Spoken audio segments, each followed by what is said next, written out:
தமிழ் திரைப்பட நடிகர் விஜயின் அரசியல் கூட்டத்தில் ஏற்பட்ட கூட்ட நெரிசலில் குறைந்தது 30க்கும் மேற்பட்டோர் உயிரிழந்த சம்பவம் இந்தியாவையே உலுக்கியுள்ளது. தமிழ்நாட்டின் கரூர் வட்டாரத்தில் நேற்று நடைபெற்ற அரசியல் கூட்டத்தில் கூட்ட நெரிசலில் சிக்கி 30க்கும் மேற்பட்டோர் உயிரிழந்திருப்பதாகவும், மேலும் 50 பேர் காயமுற்றிருப்பதாகவும், சிலர் அவசர சிகிச்சை பிரிவில் இருப்பதாகவும் தெரிவிக்கப்பட்டுள்ளது.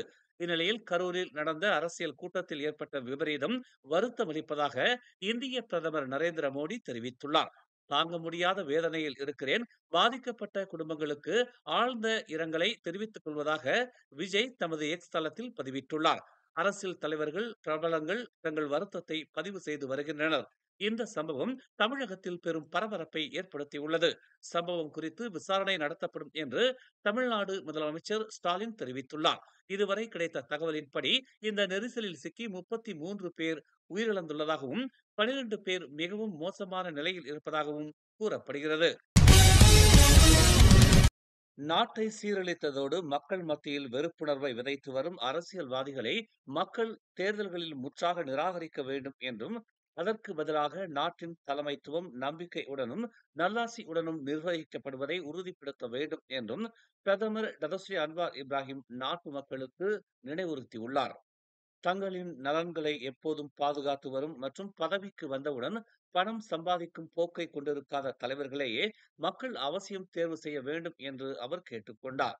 எங்கெங்கு கை வைக்க முடியுமோ அங்கெல்லாம் இஷ்டப்படி கை வைத்து அரசியல்வாதிகள் பணத்தை திருடுகின்றனர் என்ற செய்திகளை அதிக அளவில் கேட்டு வருகிறோம். இத்தகைய திருட்டு கலாச்சாரம் அவசியம் நிறுத்தப்பட வேண்டும் என்றும், இதில் நாம் கடும் நடவடிக்கை எடுக்க வேண்டும் என்றும் அவர் தெரிவித்தார். சில சமயங்களில் அவர்களே பணம் படைத்த தலைவர்களாக இருக்கிறார்கள். சதி செய்து பெரிய திட்டங்களையும் பெற்றிருக்கிறார்கள். ஆனால் இப்படிப்பட்டவர்கள் இன்னமும் மற்றவர்கள் மீது கோபமாக இருக்கிறார்கள். அப்படி இருக்க முடியாது.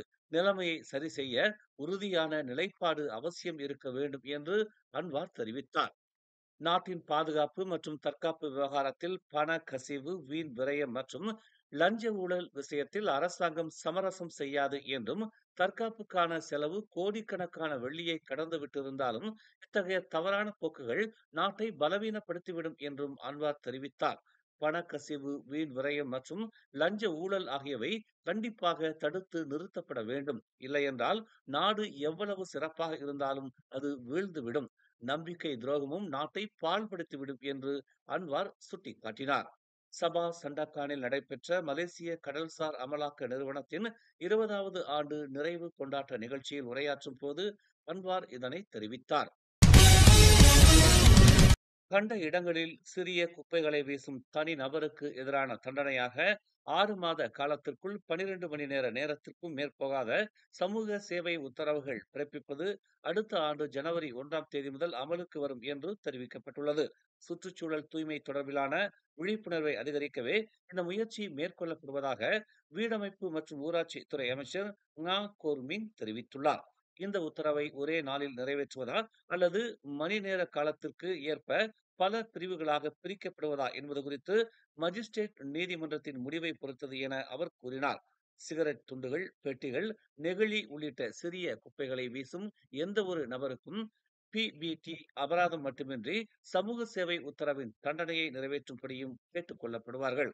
குற்றவாளிகள் என கண்டறியப்பட்டவர்கள் வீதிகளை பெருக்கவும், கால்வாய்களை சுத்தம் செய்யவும், கழிப்பறைகளை சுத்தம் செய்யவும் 12 மணி நேரம் சிறப்பு சீருடை அணிய அழைக்கப்படுவார்கள் என்று அவர் குறிப்பிட்டார். நேற்று நெகிரி செம்பிலான் போர்டிக்சனில் நடைபெற்ற 2025ஆம் ஆண்டு உலக தூய்மைப்படுத்தும் தினத்தை முன்னிட்டு தேசிய அளவிலான மலேசியா தூய்மைப்படுத்தும் தினத்தின் தொடக்க விழாவில் அவர் இதனை தெரிவித்தார். பிரதமர் டதஸ்ரீ அன்வார் இப்ராஹிம் தனது நிர்வாகம் இஸ்லாத்திற்கு எதிரானது என்ற குற்றச்சாட்டுகளை ஆதாரமற்றவை என்று நிராகரித்துள்ளார். மேலும் எதிர்க்கட்சிகள் அரசியல் ஆதாயத்திற்காக மத பிரச்சனைகளை வேண்டுமென்றே பயன்படுத்திக் கொள்கின்றன என்று அவர் தெரிவித்தார். PKRன் 27வது சீர்திருத்த ஆண்டு விழாவில் பேசிய கட்சியின் தலைவரான அன்வார், அரசாங்கத்தை தாக்க மதத்தை பயன்படுத்திக் கொள்வதில் ஈடுபட்ட சில எதிர்க்கட்சி தலைவர்களை விமர்சித்தார்.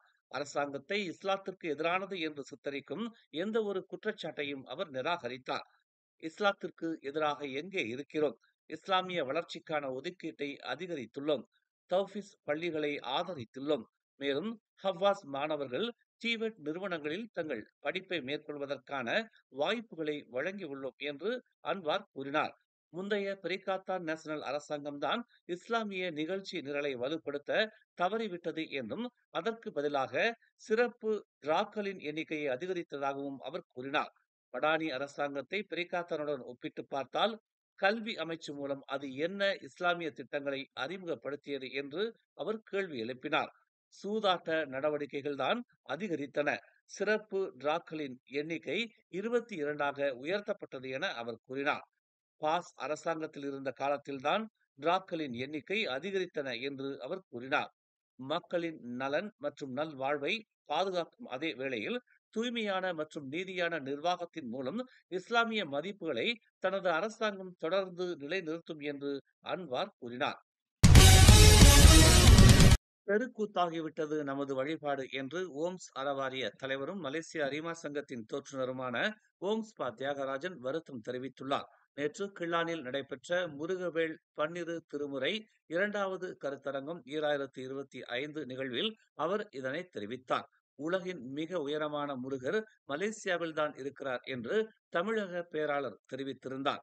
அது தங்களுக்கும் பெருமையாக இருந்தாலும் கூட தம்மை பொறுத்தவரை முருகர் எவ்வளவு உயரமாக இருக்கிறார் என்பதை விடவும் முருகரை எப்படி உயர்வாக நம் புனித தன்மை கெடாமல் வழிபடுகிறோம் என்பதுதான் முக்கியம் என்று அவர் கூறினார்.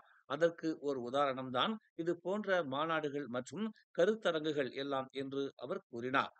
எங்களுக்கு 6 வயதிலேயே எங்கள் தந்தை திருமுறைகளையும் பக்தி பதிகங்களையும் சொல்லிக் கொடுத்தார். காட்டுப்பகுதிக்குள் அழைத்துச் சென்று குச்சிகளை கையில் கொடுத்து கோலாட்டம் ஆடிக்கொண்டு ஏறுமையில் ஏறி விளையாடும் முகம் ஒன்று என பாடி ஆடச் சொல்லி உற்சாகப்படுத்தினார் என நெகிழ்ச்சியோடு ஓம்ஸ்பா தியாகராஜன் கூறினார். 6 வயதாக இருக்கும் பொழுது என் தந்தை அவர் நண்பர்களோடு திருமுறை வகுப்பு நடத்தி வைத்து கொண்டிருந்தார். அப்போது எனக்கு படித்து கொடுத்த முதல் பாடல் ஏறுமையில் ஏறி விளையாடும் ஒன்று. அந்த பாடலை அவர் படித்து கொடுத்தார். என் சகோதர சகோதரியெல்லாம் காட்டுக்கு கூட்டிகிட்டு போய் அந்த பாடலை படிப்பதற்கு மட்டுமில்லாமல் அங்கே என்னை ஏன்டா காட்டுக்கு கூட்டிகிட்டு போயிடுறாங்கன்னு நினைக்கிங்க. எங்களை காட்டுக்கு கூட்டிகிட்டு போய் அந்த குச்சிகளை வெட்டி அதை அந்த பட்டைகள்லாம் சுரண்டி தண்ணியில் ஊற போட்டு அதில் உள்ள எண்ணெய்கள்லாம் போட்டு அந்த ஏறுமையில் ஏறி விளையாடும் ஒன்று கோலாட்டம், அந்த குச்சியை வச்சு கோலாட்டம் அடிச்சுக்கிட்டு அந்த பாடலை எங்களுக்கெல்லாம் கட்டி கொடுத்தார். அது அந்த பாடலை ஐயா அவர்கள் பாடும்போது எங்கள் அப்பாவோட நினைப்பு வந்துச்சு. நான்லாம் 6 வயசில் இருக்கும்போது அந்த திருமுறையை பாடி பழகினோம். பால் காவடி, பால் குடம், தீச்சட்டி எல்லாம் அன்று புனிதமான நேர்த்தி கடன்களாக நிறைவேற்றப்பட்டன. ஆனால் இன்று இஷ்டத்துக்கும் நம் நேர்த்தி கடன்களை மாற்றி அமைத்து நம் பண்பாட்டை நாமே அவமதிக்கிறோம் என்று அவர் வருத்தப்பட்டார். எல்லாம் தெருக்கூத்தாக மாறிவிட்டது என்றும் மாறிக்கொண்டிருக்கிறது என்றும் அவர் கூறினார். துரியான் காவடி, மான்செஸ்டர் யுனைடெட் காவடி, அரசியல் கட்சிகள் காவடி, கிரேன் காவடி என வேடிக்கை காட்டுகிறார்கள். இது போன்ற நிலை மாற வேண்டும் என்பதற்காகத்தான் சமய நெறிகளின் உன்னதங்களை புரிந்து கொள்ள இது போன்ற கருத்தரங்குகள் நடைபெறுவதாக அவர் கூறினார். மேலும் செய்திகளை தெரிந்து கொள்ள தமிழ் மலர் நாளிதழை பாருங்கள்.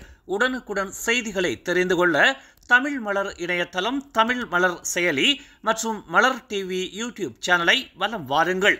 எங்களோடு இணைந்திருக்க மலர் டிவியை பதிவு செய்து கொள்ளுங்கள். உறவுகள் மகிழ்ந்திட விருப்பம் மற்றும் பகிர்வு சேவையை சொடுக்கிடுங்கள்.